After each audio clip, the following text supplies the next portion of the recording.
A graça e a paz do Senhor Jesus Cristo.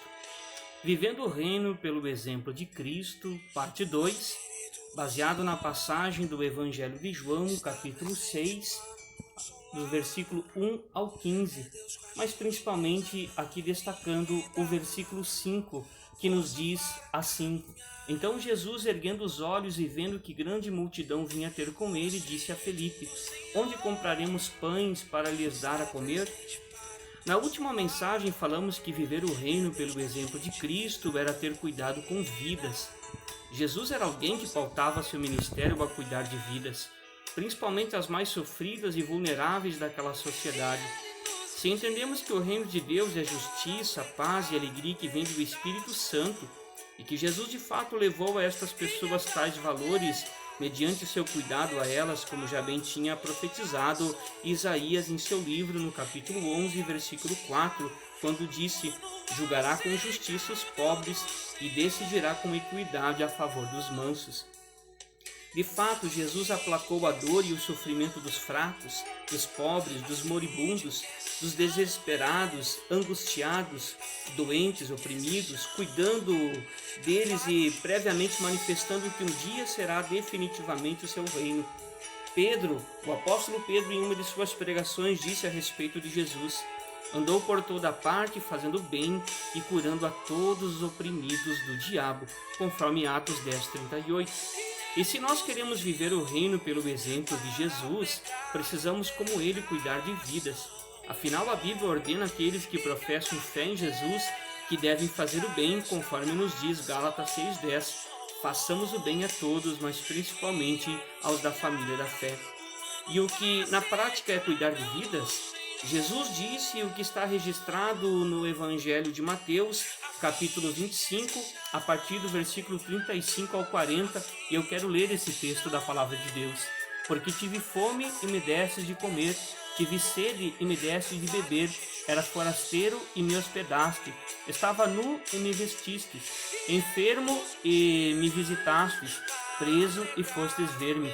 Então perguntarão os justos: Senhor, quando foi que te vimos com fome e te demos de comer, ou com sede e te demos de beber? E quando te vimos forasteiro e te hospedamos, ou nu e te vestimos? E quando te vimos enfermo ou preso e te fomos visitar? O rei respondendo lhe dirá: em verdade vos afirmo que sempre que o fizestes a um destes meus pequeninos irmãos, a mim o fizestes. Ou seja, cuidar de vidas é supri-la nas suas necessidades. Por vezes será o alimento, outra será a vestimenta, mas pode ser uma visita ao enfermo ou a um encarcerado, pode ser um simples copo de água, um abraço, uma palavra de ânimo e encorajamento, acolher quem necessita. Jesus fez isto, como diz a passagem de Isaías 61, versículos 1 a 3, e ela nos diz assim: o Espírito do Senhor Deus está sobre mim, porque o Senhor me ungiu para pregar boas novas aos quebrantados. Enviou-me a curar os quebrantados de coração, a proclamar libertação aos cativos e pôr em liberdade os algemados, e a pregoar o ano aceitável do Senhor e o dia da vingança do nosso Deus, e a consolar a todos os que choram, e a pôr sobre os que em Sião estão de luto uma coroa em vez de cinzas, óleo de alegria em vez de pranto, veste de louvor em vez de espírito angustiado, a fim de que chamem carvalhos de justiça, plantados pelo Senhor para a sua glória. Assim devemos ser nós, se queremos de fato viver o reino de Deus. Isto é, cheios do fruto de justiça, conforme nos diz Filipenses 1:11. E esse fruto é fazer o bem, e fazer o bem é cuidar de vidas. Eu quero encerrar esta mensagem trazendo algumas observações pertinentes. A primeira: a palavra de Deus adverte: ao que tapa o ouvido ao clamor do pobre, também clamará e não será ouvido, conforme Provérbios 21:18. Parafraseando este versículo bíblico, podemos estender seu significado também para outros tipos de necessidade alheia.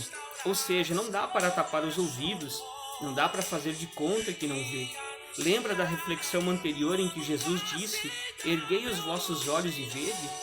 Isto é, atentam, observem, sejam sensíveis, tenham empatia pelo outro, senão será apenas fé, sem obras, E esta fé é morta, diz-nos a palavra de Deus no livro de Tiago.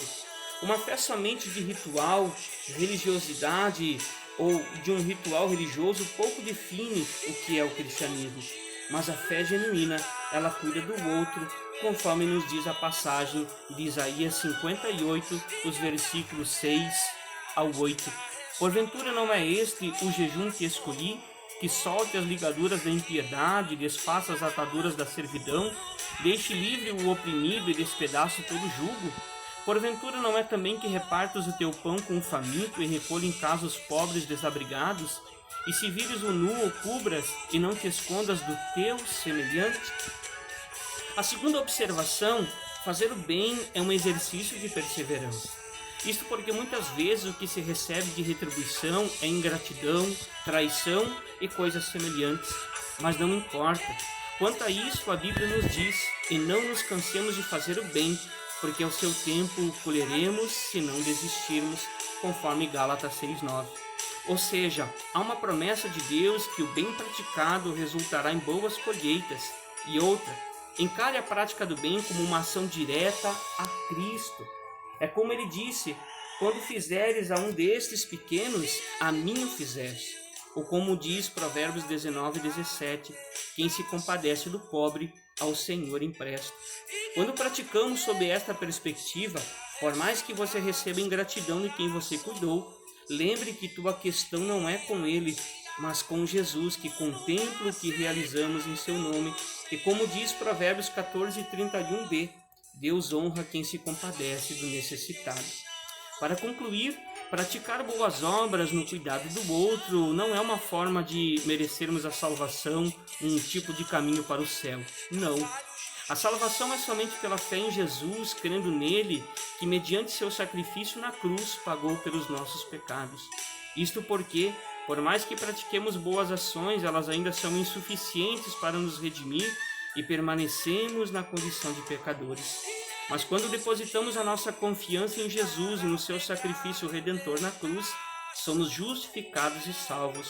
Isto porque somente ele, de forma plena e perfeita, santo e sem pecado, sim, somente Jesus, de forma plena e perfeita, é de fato santo e sem pecado. Ou como diz a passagem de 2 Coríntios 5:21, aquele que não conheceu o pecado, Jesus, Deus o fez pecado por nós, para que nele fôssemos feitos justiça de Deus.